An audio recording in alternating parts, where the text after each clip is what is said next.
Nongkrong, Nongkrong, ngopi, ngopi, ngobrol. ngobrol. Nongkrong, ngopi, ngobrol. Nongkrong, ngopi, ngobrol. Ya. Oke. 3, 2, rolan, action. Di channel kesayangan kita, Cafe Cafe Pastor, Pastor. tempat ngobrol, tempat nongkrongnya orang muda. Frater Aldo dan Romo Pepi. Di channel kesayangan kita, Cafe Pastor. tempat nongkrong orang muda, ngobrol.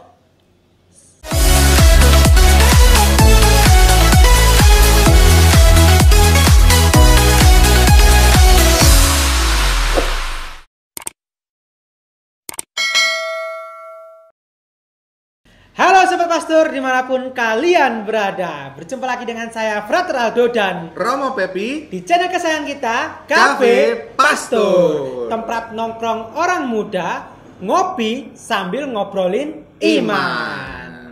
Oke, nah kemarin kita udah mulai yang pertama kali nih video Ya, kita minggu lalu ya. Nah, minggu lalu Komentar video komentar ya. Video reaction. Oh, video reaction. Aku Ya. agak lupa tuh.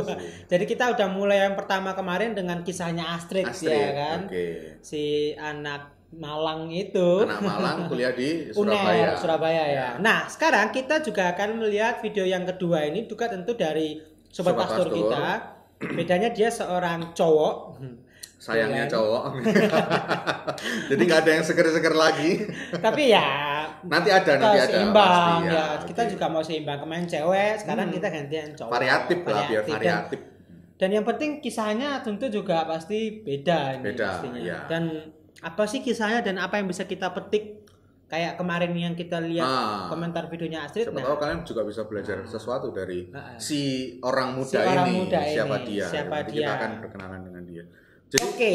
ceritanya, Frater, Hah? waktu itu ketika awal-awal Cafe Pastor ini berdiri, Oh, itu iya. ada memang anak-anak UNER datang ke Cafe Pastor Oh, betul. untuk main-main. Kemudian waktu itu belum ada corona, Belum ya. jadi mereka masih bisa main-main ke masih sini. tahun lalu berarti itu ya. Ya, masih tahun lalu. betul. Kalian juga sudah bisa lihat videonya kan di channel YouTube Oh kami. ya, betul. Jadi nanti di kolom di atas nanti kalian akan bisa lihat bagaimana mereka datang ke sini untuk bermain-main ya, Bermain-main berkeliling di keliling. sekitar Blitar inilah. gitu. Oh, Nah, juga ke keliling-keliling kota Blitar waktu itu tuh ya. Jadi nanti cerita-ceritanya nih kebanyakan memang dari anak-anak UNER Surabaya, iya.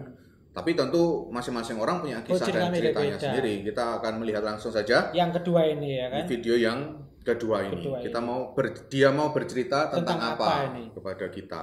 Oke, Yo, kita mulai aja. silakan. Play. Kenalin, gue Ramot dari asli Bekasi tapi lahirnya di tebing tinggi. Tunggu, saya gagal fokus itu. Kenapa ada di belakang itu ada saya loh? Oh, Gitu iya, loh, iya. ada dua gini. Itu ada saya Kayaknya itu. sadar di situ. kamera Anda Iya, ya. sadar kamera. Itu lagi ngobrol. Lagi di ngobrol. luar. Ya memang kan ngobrol juga kan. Iya, ngobrol juga sama anak UNER satunya. Betul. Kan Ngobrol. nongkrong, ngopi, sambil ngobrolin iman. Lanjut. lanjut. Lahirnya di tebing tinggi. Jadi sebenarnya hidup gue nomaden dan kali ini gue kuliah di Universitas Airlangga, salah satu PTN terbaik di Timur Jawa Dwipa. Di sini gue menempuh pendidikan sosiologi. Oke. Oke, jadi dia nih asik Namanya juga ya. siapa? Namanya Ramon. Ramot. Oh, Ramot. Pakai Oh, T. Ramot. Agak nggak umum ya. Iya. Biasanya orang kan akan Ramon. Iya, Ramon. Ternyata dia Dia- Ramot. Mungkin ya. Aslinya mana tadi? Aslinya Dia tinggal di Bekasi. tinggal di Bekasi, besar tapi tinggal di Bukit tapi Tinggi. Bukit Tinggi. nomaden bener ya katanya dia, Nomaden. nomaden. Pindah-pindah. Terus sekarang kuliahnya di aku Surabaya. Surabaya. Jauh juga. Ya lumayan. Oh iya, nomaden yo. Iya, nomaden. Toko kono kene. Iya, mengarah ke Oke. timur. Lama-lama ke Papua dia. Yo le Papua. Oke, Lama-lama lanjut. ke Papua Nugini, terus lama-lama ke Amerika. Wah, siap. Balik lagi ke Bukit Tinggi. Keliling dunia dia sudah. Wes cocok kon. Lanjut. Angkatan 2016. Di sini gue bakal ceritain gimana sih gue bersyukur menjadi salah satu bagian dari orang Katolik.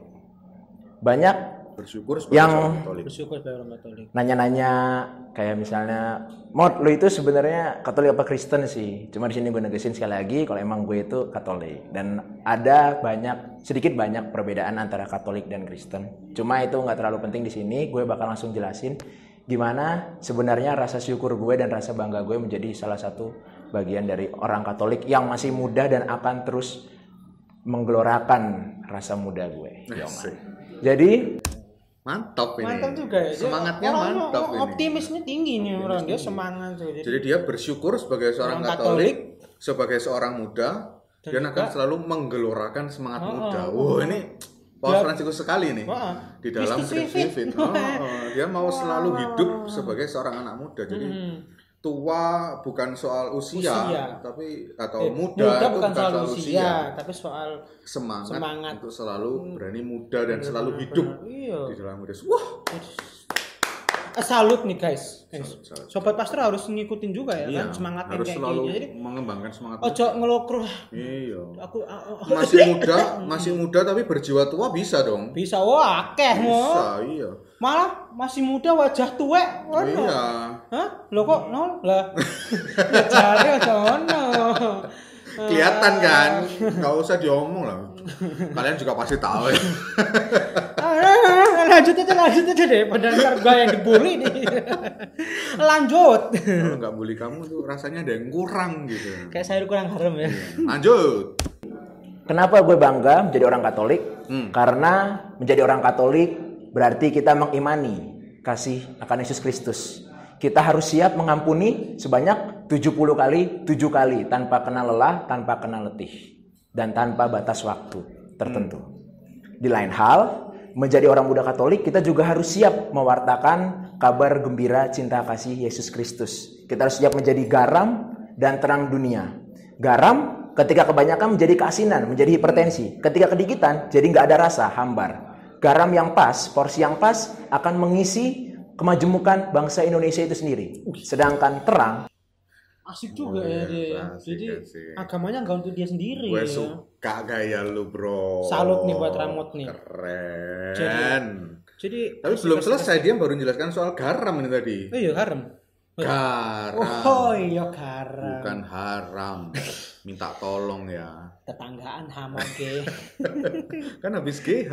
Tapi mantap suka aku sama caranya dia nih ya. Sedangkan terang ketika gelap, ketika ada terang yang nyala satu, itu akan memberikan pengharapan, memberikan asa yang baru. Nah, di lain hal gue melihat apa yang gue syukuri menjadi orang Katolik, gue juga tentunya punya. Oke, tadi satu hal bahwa apa yang dia banggakan sebagai seorang Katolik itu karena dengan imannya itu dia bisa menjadi garam dan terang dari dunia.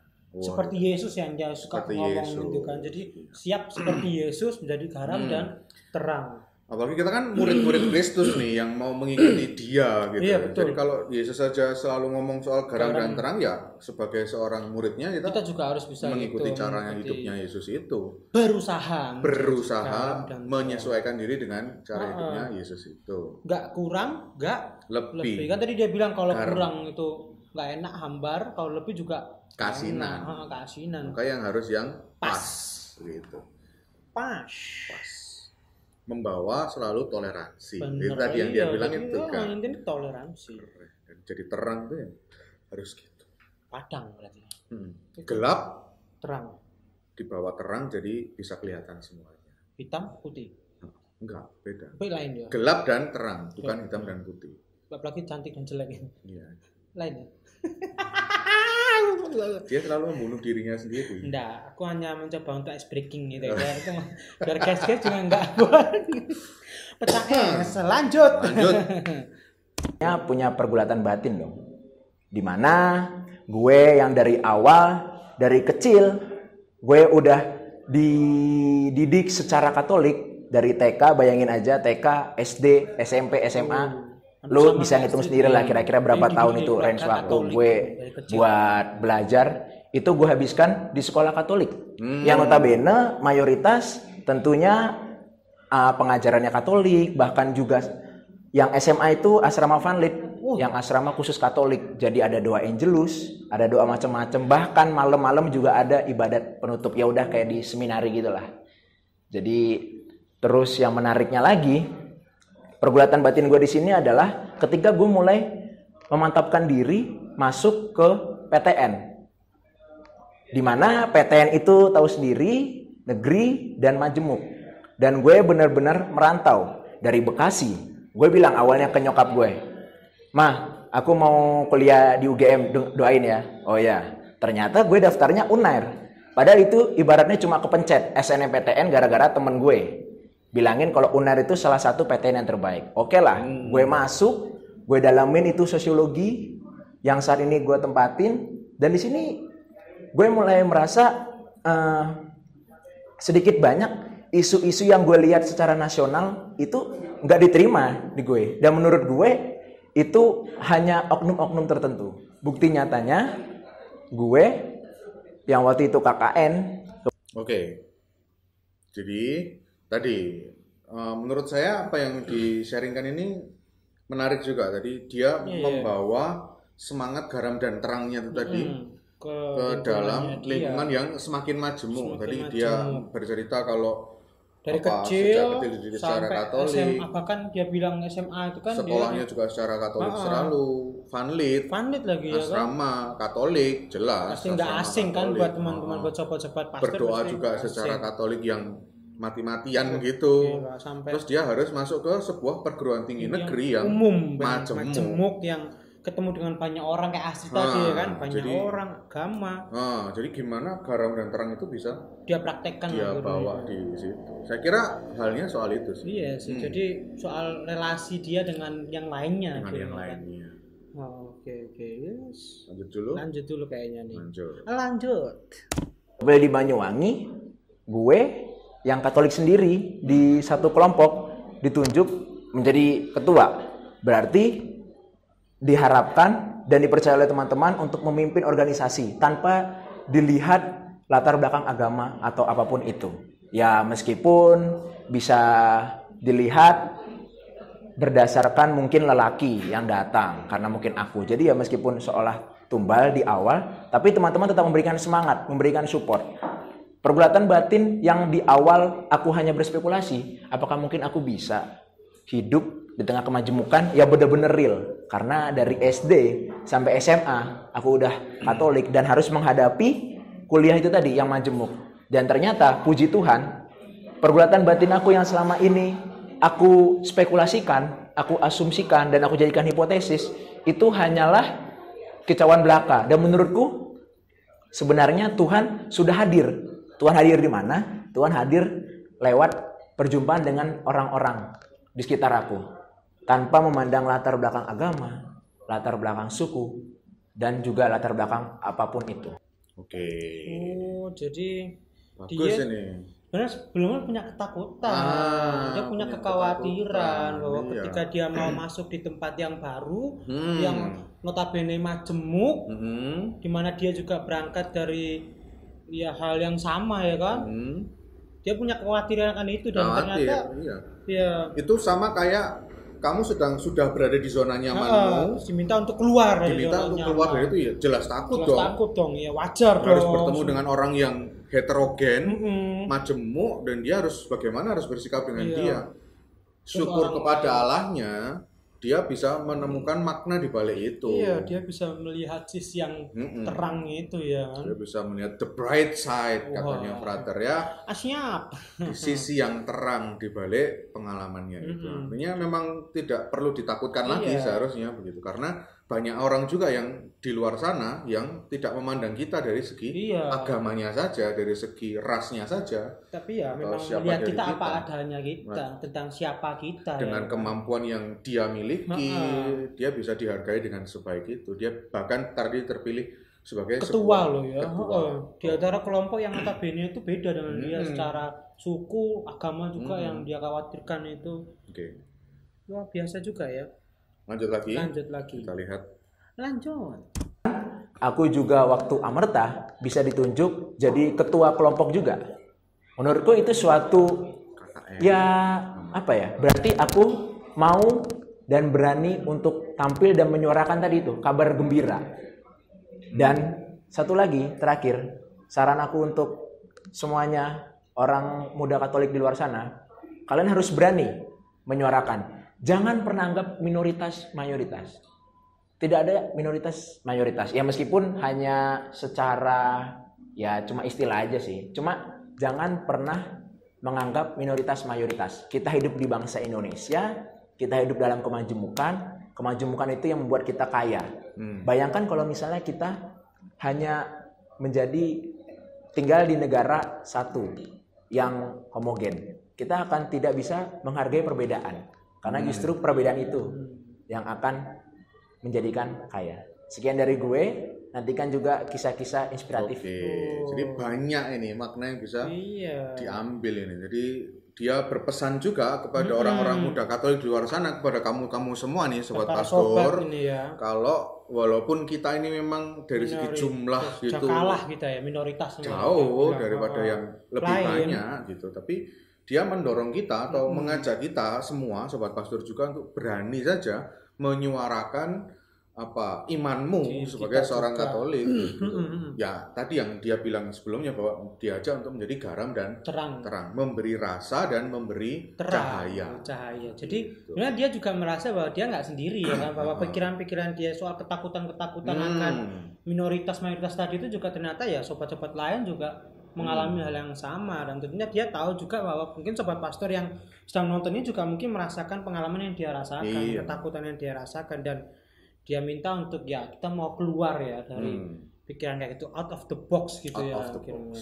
Jangan sampai terkurung oleh pikiran kita sendiri. Iya, kan? Jadi ketika berelasi itu sudah nggak perlu lagi lah dikotak-kotakan. Oke, aku Katolik, kamu Muslim, kamu Buddha, kamu Hindu, nggak usah. Bahkan ada yang kamu apa? Nah, kamu siapa? Amnesia. Tapi ketika kita berelasi dengan orang lain, apalagi di luar sana, ya sudah terima saja mereka sebagai seorang manusia yang pasti punya kebaikannya sendiri-sendiri. Wow, itu suatu keindahan tersendiri loh. Apalagi kita sebagai seorang Katolik juga. Coba kalau kita mau belajar dari sosok Yesus. Dalam hidupnya Yesus tak pernah membeda-bedakan dia mau berelasi dengan siapa. Bahkan dia pernah menyembuhkan orang Samaria ya kan, yang sakit kusta. Samaria yang notabene ya dijauhi oleh bangsa Yahudi. Atau dia mau bergaul juga dengan siapa? Pemungut cukai misalnya yang dianggap berdosa banget oleh orang Yahudi. Jadi kalau kita mau jadi murid Kristus, kita harus bisa seperti itu juga ya kan. Kita harus berusaha berjuang untuk menjadi seperti apa yang dialami oleh Tuhan Yesus sendiri. Keren ya kamu. Jangan khawatir guys. Jangan khawatir, jangan takut. Justru kamu harus menjadi garam dan terang bagi dunia. Orang lain juga. Aku juga kadang ya merasa gitu sih, karena aku gelap gitu ya kan. Maksudnya kan kayak kita akhirnya yaudah deh, aku tak sendiri aja. Aku yaudah aku tak nyaman dengan teman-teman aku sendiri, aku nyaman dengan kelompok aku sendiri. Harus berani kayak Ramot dong. Keluar dari zona nyaman. Bertemu dengan banyak orang dan belajarlah banyak hal dari pengalaman-pengalaman itu. Bahkan rasa sakit hati pun, rasa dilukai, rasa disakiti, rasa ditolak itu juga pengalaman yang berharga, pengalaman tersendiri, dan kamu bisa belajar banyak pengalaman dari itu. Coba bayangkan kalau kamu nggak pernah mengalami itu, kayak tadi kaitannya Rama. Coba kalau kamu tinggal di sebuah negara yang homogen, kamu nggak akan lagi bisa merasakan perbedaan, tidak lagi bisa menghargai perbedaan, atau malah jadinya ya merasa bahwa dia yang paling benar. Wah itu jangan sampai ya kan. Yang lain harus di bumi hanguskan. Jangan sampai. Di Bandung lautan api. Iya, nggak boleh. Intinya adalah toleransi. Ini jangan ngegeng guys. Para sobat pastor jangan ngegeng ya kan, anak muda sekarang tuh memang geng-gengan gitu loh. Karena cocok-cocokan. Mereka kebanyakan niru Dilan gitu loh. Ya kan geng motor, geng jaket jeans. Kalau Dilan mah ganteng. Kalau kamu, aku ganteng. Kata mama aku. Minimal ada satu orang lah yang ngomong kayak gitu. Mama aku juga waktu itu kepaksa sih. Aku kok kayak kok curhat jadi. Hidupnya lebih parah dari Ramot loh guys. Tapi aku nggak takut karena aku mencoba berdamai dengan kenyataan. Jadi intinya guys ya tetap berani untuk keluar dari diri sendiri, hindari ketakutan, mewartakan iman di tengah lingkungan yang majemuk, ya kan? Jadi garam dan terang dunia. Iya, kita jangan sampai takut-takut ya kan. Takut-takut. Kayak katakan aku pernah dengar ada pepatah Jawa. Enggak tahu yang ngomong ini siapa ya? Yen wani aja wedi-wedi, yen wedi aja wani-wani. Nah, itu. Pernah dengar kayaknya ya kan? Bagus itu. Bagus ya kan? Kalau berani jangan takut-takut. Kalau takut jangan berani-berani. Jadi wani-wani. Percaya ya kan? Ikuti Yesus, percaya aja. Asik. Amin. Kita akhiri dengan pantun dong. Pantun asik. Kali ini nggak akan gagal. Ada ahli pantun dunia. Siap. Asik. Monggo. Ikan cupang, ikan teri. Cakep. Bisa dibeli di pasar pagi. Asik. Hidup akan menjadi indah dan berarti. Asik. Bila kita bertoleransi. Asik. Kali ini nggak gagal guys. Nggak gagal guys. Nggak kayak minggu yang lalu Iya dong. Kan ada contekan. Oke, Oke, para sobat pastor yang terkasih, kalau kamu suka dengan konten-konten kita yang seperti ini, kalau kamu juga mau, kamu dukung terus ya supaya kita bisa buat yang lain juga. Kamu bisa like, subscribe dan juga follow terus kami. Nah, kamu juga bisa mungkin ya sharing juga atau mungkin menanyakan hal yang lain, memberi komentar atas video ini, atas video-video kita ini, video reaksi juga video-video yang lain di kolom komentar di bawah ini, supaya kita juga bisa lebih kreatif tentunya ya kan, dan lebih bersemangat. Kita semangat sekali karena kita berangkat semangat buat dari video. Keinginan teman-teman. Semangat. Itu kayak api nggak sih kebakar? Nanti kan bisa diedit kebakar gitu gak sih? Kayak Dragon Ball. Dan kamu juga bisa terus ikutin kita juga di Instagram kita ya, di akun Instagram Cafe Pastor di @cafepastor.id. Juga bisa sharing juga di situ dan juga pengalaman Iman, silakan tanya ya kan, di DM aja langsung. Tapi kalau mau japri juga gak apa-apa. Gimana kan nggak ada nomornya? Oh iya bener kan. DM dulu terus baru japri. Oh bener. Iya. Oke, sobat pastor yang terkasih, luar biasa. Kita akan jumpa lagi di video-video selanjutnya. Oke. Jangan kemana-mana. Stay tune terus di channel Cafe Pastor. Dadah.